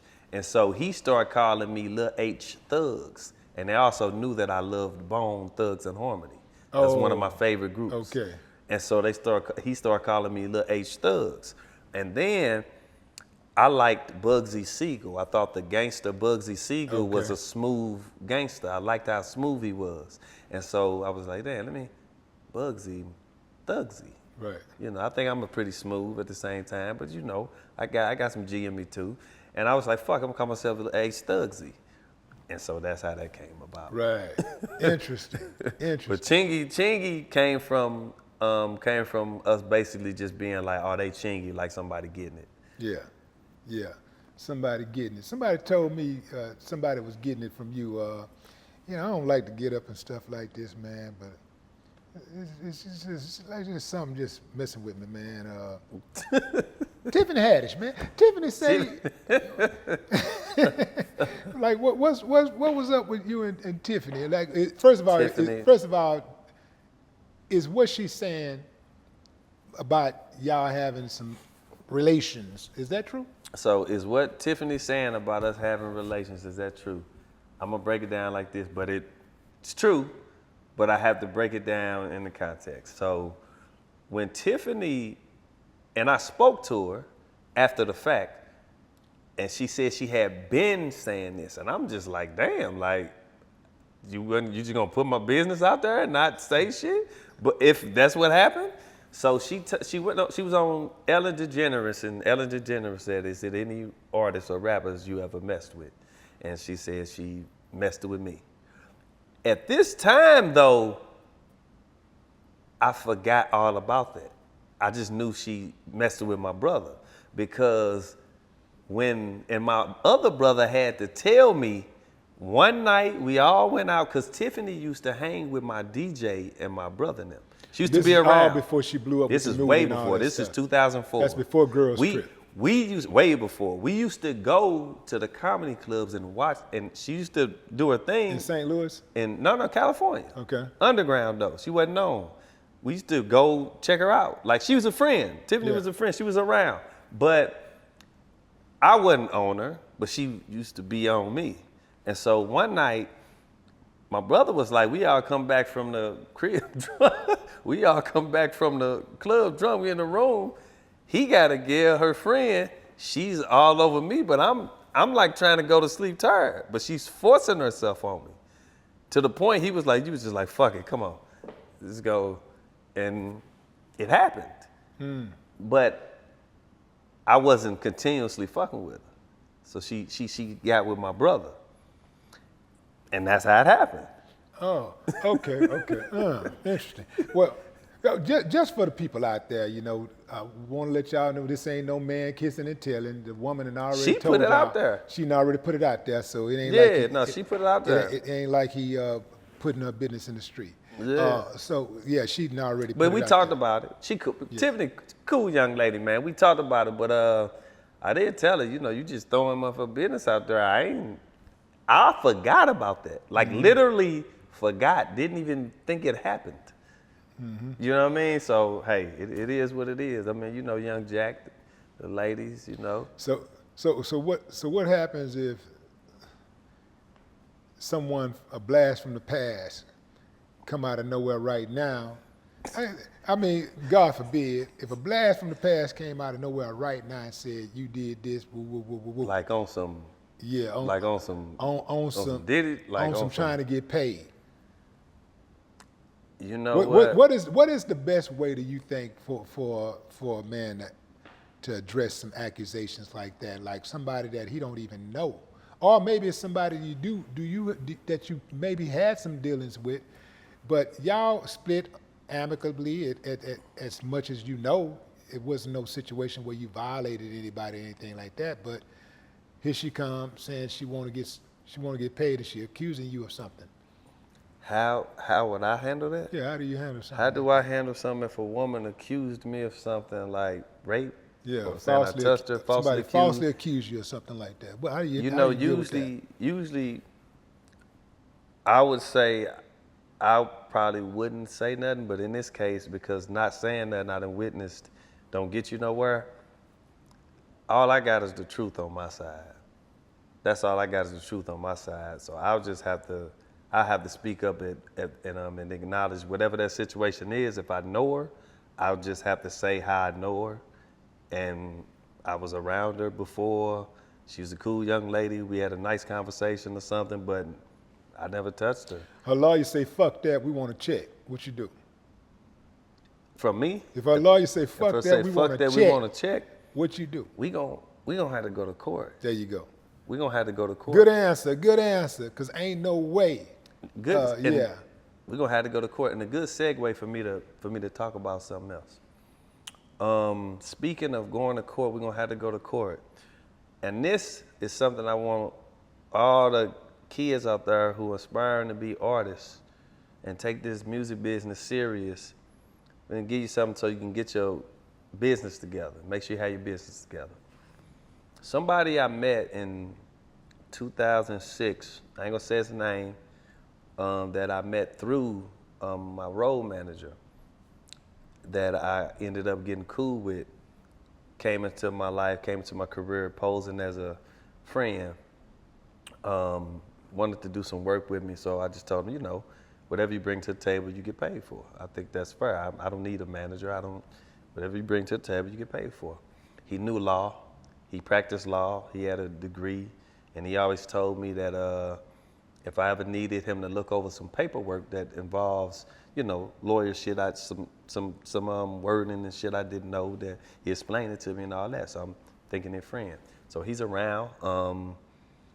This is 06, 07 when I met him, and secretly in 09. Now, keep in mind, I don't know nothing about Sound Exchange. I don't know nothing about Sound Exchange. He went behind my back and had this young lady who was working for me. I ain't gonna say her name, but she was a friend of mine, and she worked for me even before she knew him. And so he had her fill out Sound Exchange info, my info. And he told her, don't tell him, he already know that I'm having you do this. So she didn't say nothing. When he knew, I didn't know what was going on. Boom. He get a big check from Sound Exchange. Sound Exchange didn't contact me at all. They didn't contact me at all to see if any of this was valid and on point. None of that. They didn't contact me. So just keep that in mind. And he forged my signature. 09. 2013 come around. I'm looking to trying to do a single deal with a label for a little single I got. I want to do a little single deal, get some. He's still there. He acting like he knows somebody, and I'm like, cool, okay, you know somebody? He like, yeah, because he done work with Nelly, and so he like, yeah, I know Carolina Records, this, and that. Now, I kind of trust dude at this point. So I'm not thinking dude on no shady shit at all, not at all. So he like, yeah, let me see what they talking about, and I'm gonna get this investment group, see what they talking about, and I'm gonna let you know. So he see what they talking about, get some paperwork. He go over the paperwork with me. Imagine, I ain't no lawyer, so I ain't even from the front like I know what a lot of the shit be meaning. So that's why I had him go over it with me. well, I'm thinking he's going over it with me, and this is what it's talking about. This 2013 goes into 2014. Now I'm like, all right, bet. So fuck it. Nice little amount to promote the single at radio and do some things with it. All the time, it's him. And what's in the contract is the sound exchange that he's been stealing all this time that I don't know about. He's outright finna steal it from me. That's what the paperwork about. I just don't know it. Because once he did the sound exchange paperwork, that was the outright stealing, because now the Yeah. checks are coming to him. So no, he's covering now. What he's doing is covering this. He's legitly now finna steal it from me, because he's been stealing it knowing I don't know, and he could get fucked around if I find out. Mm-hmm. But now, since he knows I'm looking to do this single deal, he knows I don't know law, and that he's the one that's telling me what everything means. Okay. He knows all this. And so he tell me what the contract is reading. This is what he's telling me. But really it's not reading it. He's showing me the parts where he want me to see. But really he's outright finna steal my sound exchange. And so I'm thinking it's for a single deal. I signed it. Oh. You get where I'm coming from? Oh shit. Okay, yeah. So I signed it. I'm thinking it's just for this single deal to promote this record and all this. This 2014. Boom. We going 2017 come around. This is when my mama passed. So let me pause right quick. So what he sent you was the paperwork, the back end of the paperwork, not the front end. He sent you the back end, the signature page. And it was a couple pages. Yeah, right. But he explained it to me that it's for the, he's showing me it's for the single. Right. The different shit for the single. Yeah, this how much and recoup this and da. But I don't know the language of how lawyers put together contracts. You know what I mean? So that this is my fault not knowing what I'm looking at for real. But I trust him because I know he a lawyer. So boom, I signed it, wooty woot. Come to 2017. Somebody like, hey, you might have a sound exchange account out there. Because we just finding out about sound exchange now. Right. It's 2017, we just finding out about sound exchange. So I'm like, oh yeah, let me just check into it. So had my at this time, Ron Sweeney's my lawyer. We look into it. They like, you already got an account. It's already account open to Chingy. So no, you already got an account. We like, no how? check from sound check. Yeah. I ain't seen no. The lawyer like, nah, y'all been paying somebody else. So Ron Sweeney must have had some good rapport with them because they just switched it over to me. Now, mind you. What about your back pay? What about that money they already sent out? No, not so. Now, the contract though. Now, his firm has sent me a letter. Now, keep in mind, I don't know what the fuck going on. His firm has sent me a letter like, hey, you gave it up. That's not your account. Right. Then he's suing me. And so I still don't know what's going on. I still don't know what's going on. So now I'm like, then it finally dawned. Oh, this. Now I'm thinking back and I'm like, okay, he got over on me from jump. So now I'm in the 3-4 year litigation. What's this guy name? You gotta warn everybody else. Do you know what? Yeah, fuck this dude. His name is Leslie King. Leslie King. Yeah. Out of Cali? Carolina. Carolina. Leslie King. Wow, Leslie. Yeah. Wow. Yeah. I ain't never done nothing to the brother a day in my life but try to help him, be a friend to him. And that's what he did with the sound exchange. And I hate sound exchange because they never tried to get in touch with me to verify none of it. None of it. They just gave it to him. And so I went through a 3-4 year litigation. Check this out though. Because we did the court in Carolina where he at. I had all the evidence proving that he's been stealing it and forged my signature since '09. The judge then wouldn't allow the paperwork in. And they wouldn't allow the paperwork in. I had all the evidence proving that he's been stealing and everything. They didn't allow the paperwork in. And I lost. Did you appeal it? I didn't, but if I can be completely honest, I didn't appeal it. I tried to get him disbarred. And guess what though? He's in 2 lawsuits with Nell right now. I don't know. Now I don't know if, because Nell might not want that might not want that public, but that same dude I told Nell to watch, because he was cool with Nell, is a friend of his. That's one of the reasons who I knew brought him through to me, because he was doing endorsement stuff for Nell. And now Nelly? Yeah. Yeah. Now he got 2 lawsuits for him. Same dude. Nelly got 2 lawsuits No, against? the dude put them on him. Put 2 lawsuits on Nelly? Mm-hmm. Wow. Yep. And this is a brother. Yeah. This is a dude who was a friend to. I know him because Nell now. Through my role manager, but he knew him because of working with Nell now. Through my ex-role manager. And the reason I told that story is upcoming artists, have your shit together. Any artist, have your shit together. Have your paperwork together. Have your legal team together. Do not put friends in positions if that's not what they do. If that's not the job that they do not put them in position just because they your friend. So that guy, I thought you said he was a lawyer. He was. This guy was a lawyer. No, he was. Mm-hmm. He was a lawyer.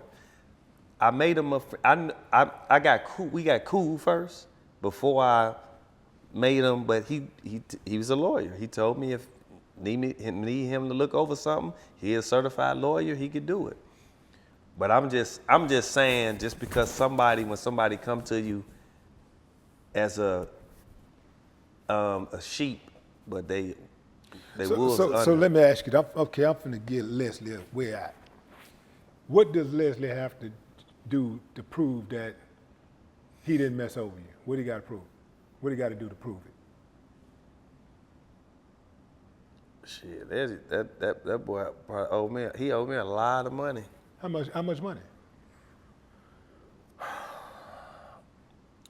Going back to '09, he got a check.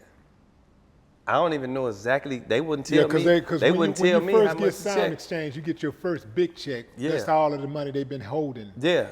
They wouldn't even tell me how much the check. I don't even know what that check was. So he owed me a lot of money. Did you sue Sound Exchange? I couldn't go to war with them at that point. That'd have drained me.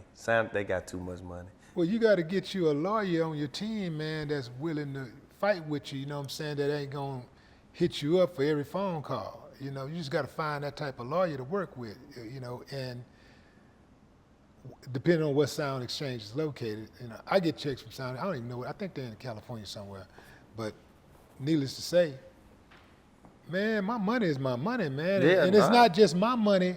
When I'm looking at that money, man, I don't look at that money just like it's my money. I look at it as like my kids' money. Yeah, no, I'm him. I get it. It's one thing for somebody to get me, boy, but it's something totally different when you start messing with my kids. Mm-hmm. No, hey, listen, I was trying to take that to a whole nother level, if you know what I mean. But my daddy was like, it ain't worth it.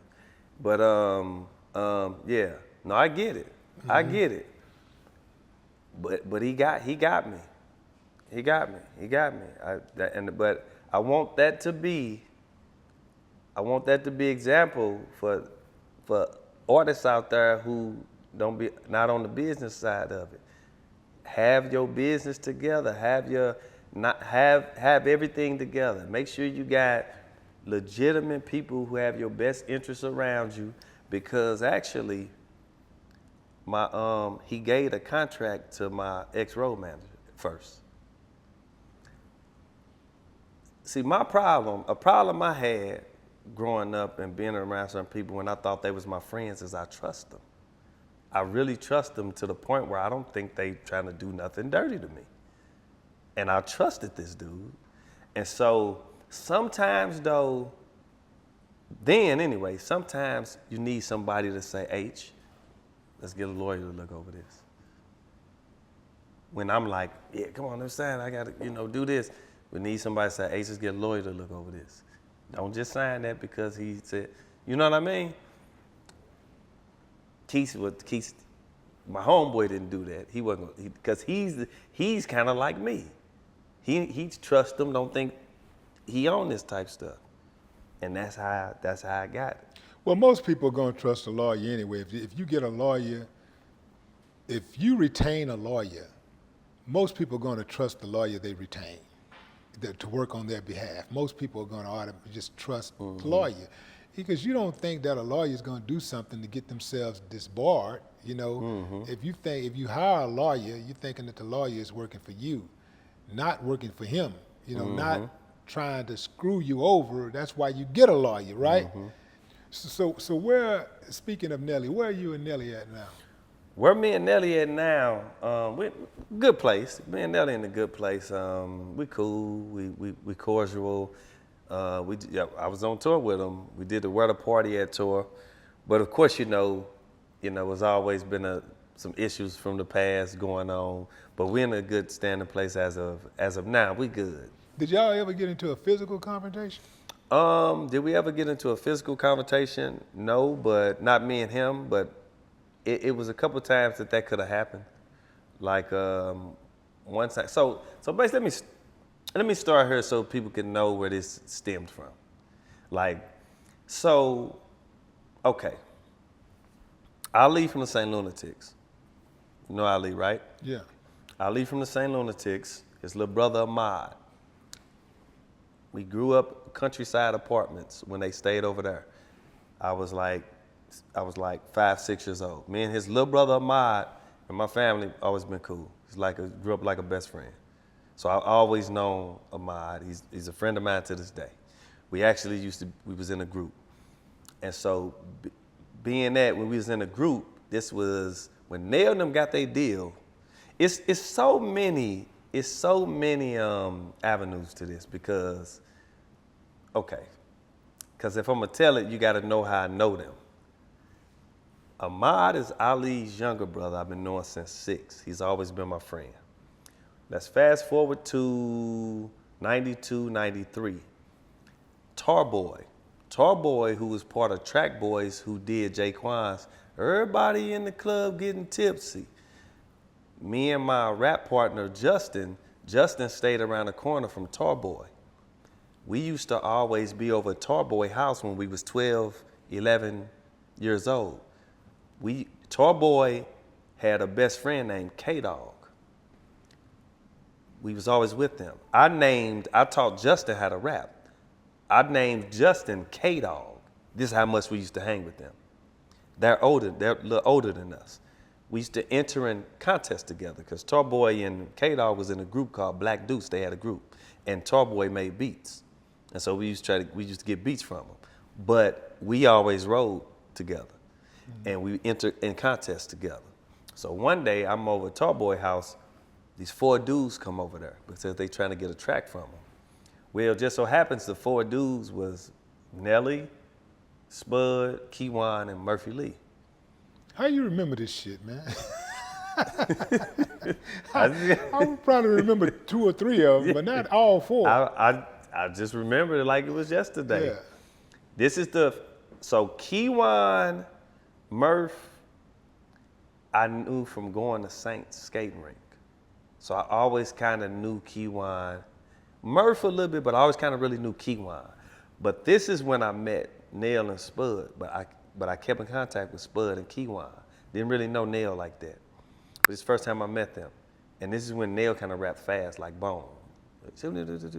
And they all kind of had these, they didn't kind of rap like they started to rap, but you evolve. And so this is when I met all 4 of them together. There wasn't the Lunatics. I don't think Ali was there yet. But I kept in touch with Spud and Keywan. This is 93. Me and Spud kept in touch, working together. I had my rap partner, Justin, working together, me and Spud. This is going on now. Now we are with I got a homeboy who started 49 Productions. My neighborhood where I'm from, Walnut Park, 49 Bad Blocks, Beacon, Alcott, and Davidson, Blood neighborhood. Mookie made Rest in Paradise. He was getting money over there, you know, in the street. And he came to me. Everybody over there know I rap. They know I'm the one that rap over there, and Lahal will be doing this thing.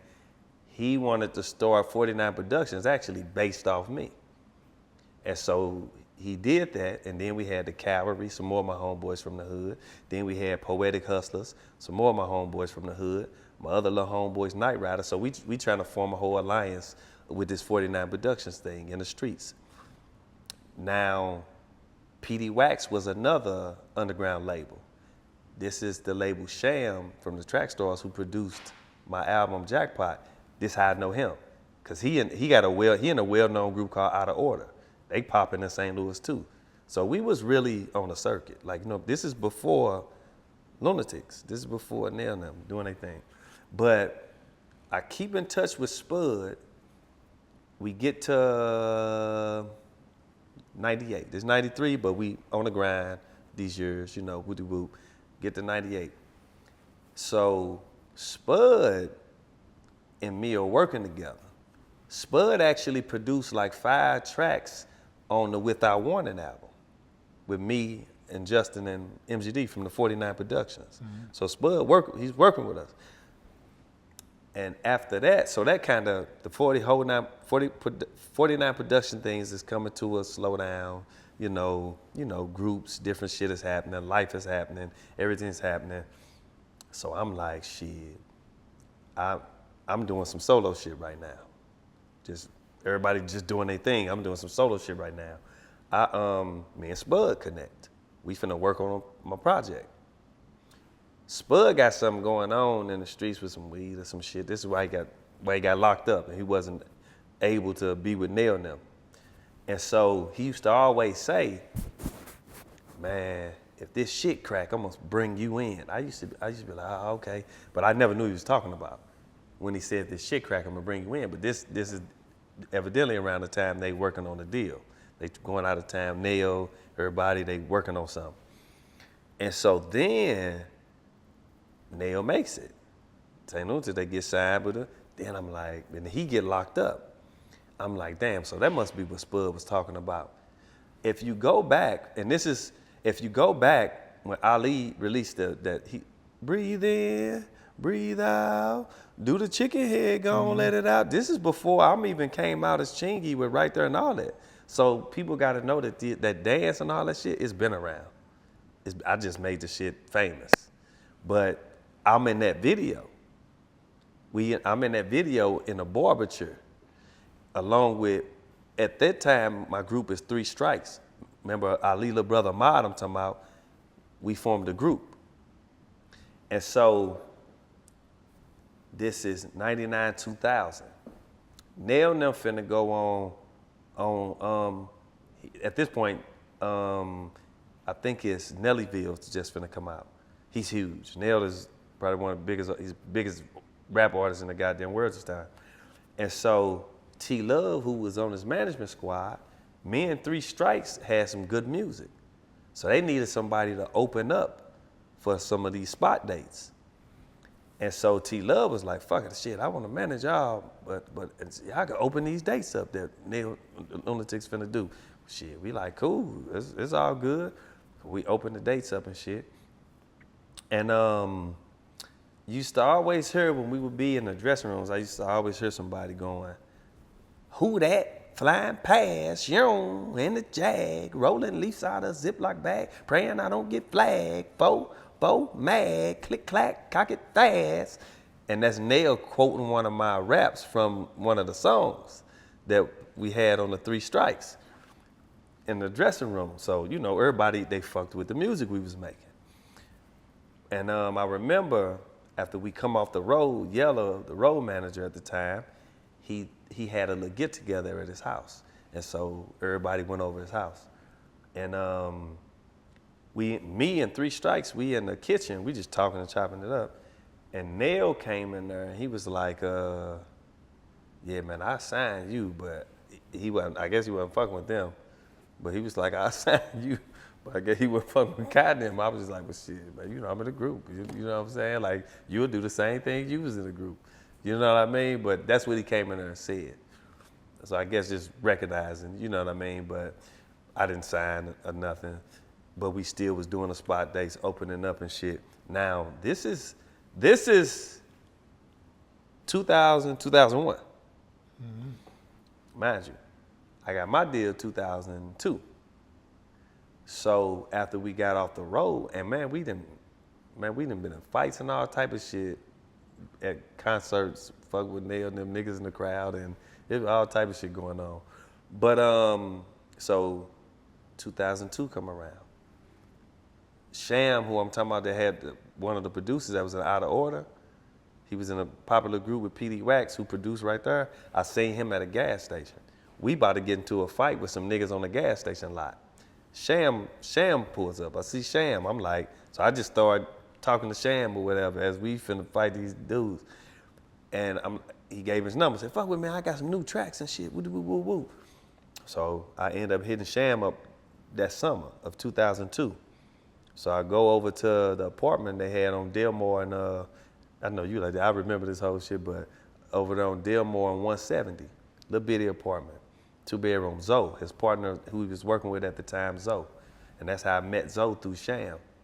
And so when I went over there, we sat down, like, shit, yeah, man, play me some beats.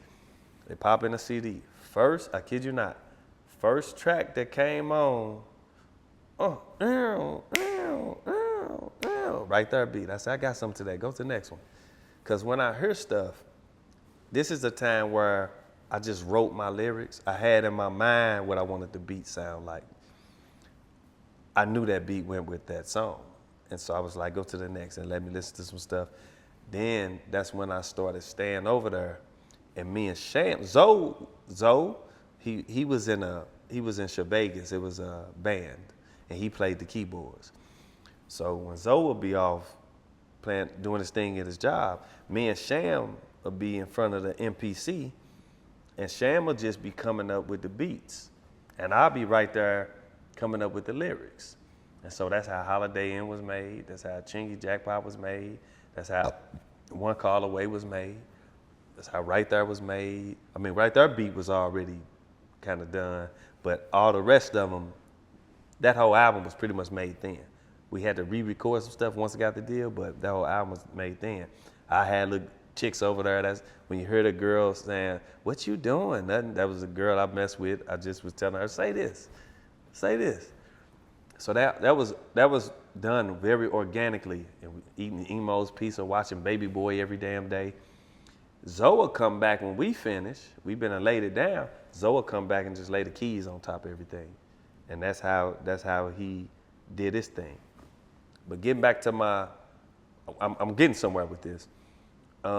That's got the deal, Disturbing the Peace, Capitol, December 14th.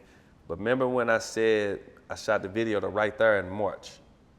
So I invited Nelly, the Lunatic, I invited all of them to come. Only Keywan and Murph came. Only Keywan and Murph showed up. I don't fuck with them, but only Keywan and Murph showed up.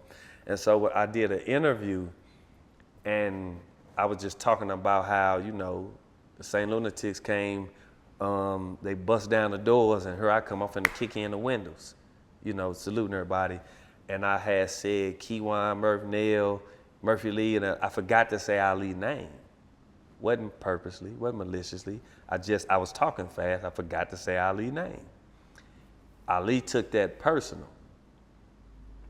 He took that personal for some reason. And so when I went on promo tour, this is how the beef started. When I went on promo tour, he called my phone and said he'll blow my head off. And Shaka was right here, and he heard him. And so now nigga, you'll blow who head off? Everything back and forth. mixtape DJ back home, this guy I know was trying to get on the mixtape DJ circuit. So he's making DJ mixtapes. He made one where it was like me and them was going against each other. Kind of sounded like we was really going against each other, but this is the way he put it together. It really wasn't. But actually, it was brewing for real, but this made it worse. So now, is like a lot of people don't know this because I think when they look at me, they see these.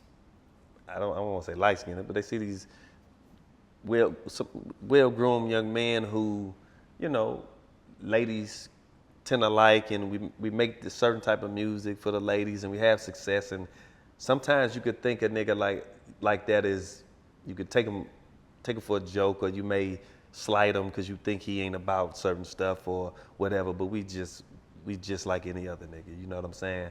I come from the same place. So now it gets serious in the street. And like I said, my uncles and my daddy and them real gangsters. And I don't have nothing to prove. I don't have to say this to be trying to be tough. This is a well-known thing in St. Louis. And so this is getting serious now. And so people getting calls on tell these people to calm down for this happen, this, and this. It's been some run-ins in California where I've ran into them and certain stuff about to happen. And so this is going on.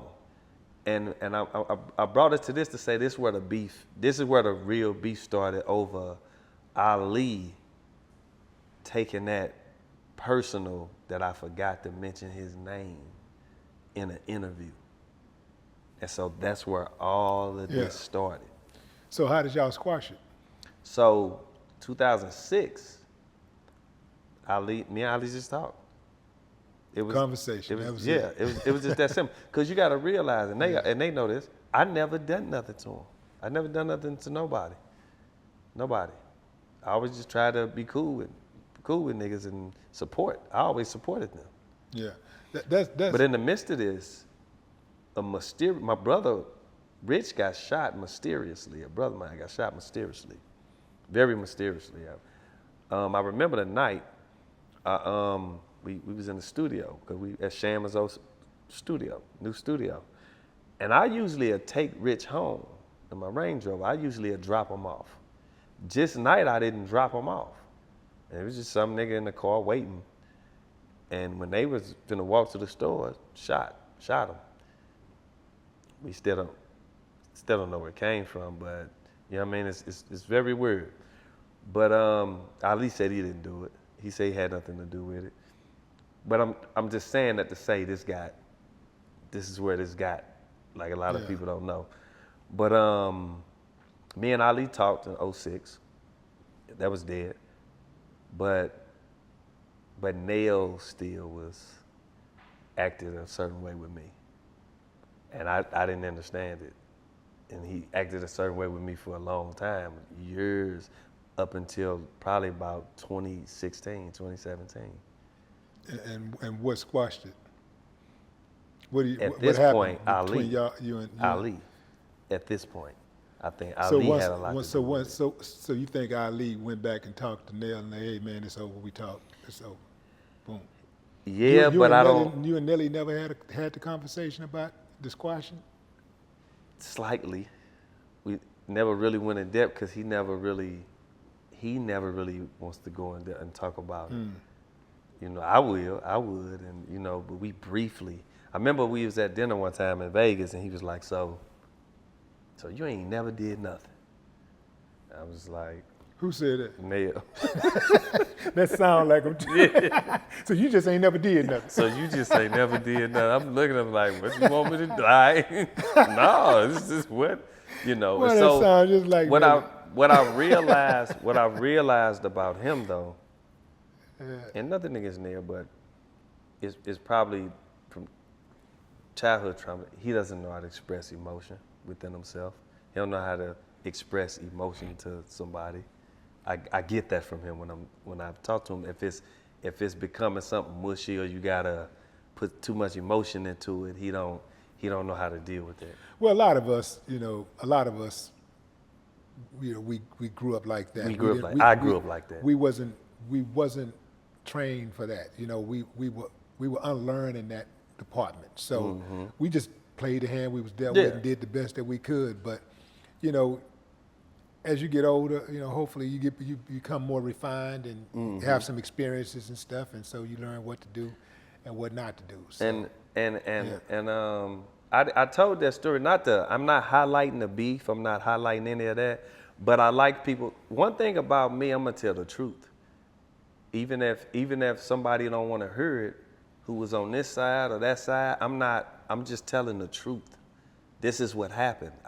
I feel like I'll be less of a man if I lied about it or didn't tell you how it happened, because you won't know how it really went. Yeah. I'm just telling the truth on the situation. Now, I just was with Nell on New Year's, so that tells you we don't have any problems. You know what I'm saying? I just saw him on New Year's. I had a show in Vegas, and after my show in Vegas, I went over to the Palazzo where he was at and fucked with him for a minute.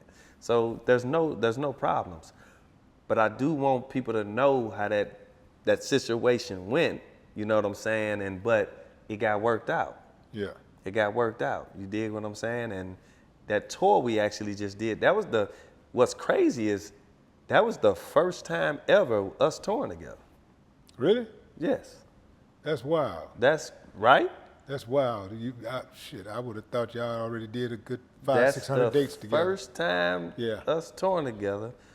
I don't want to say one final question, because every time I say one final question, I end up asking another question. So, but I do want to know this. Like, at the peak of your career, who disappointed you the most and why?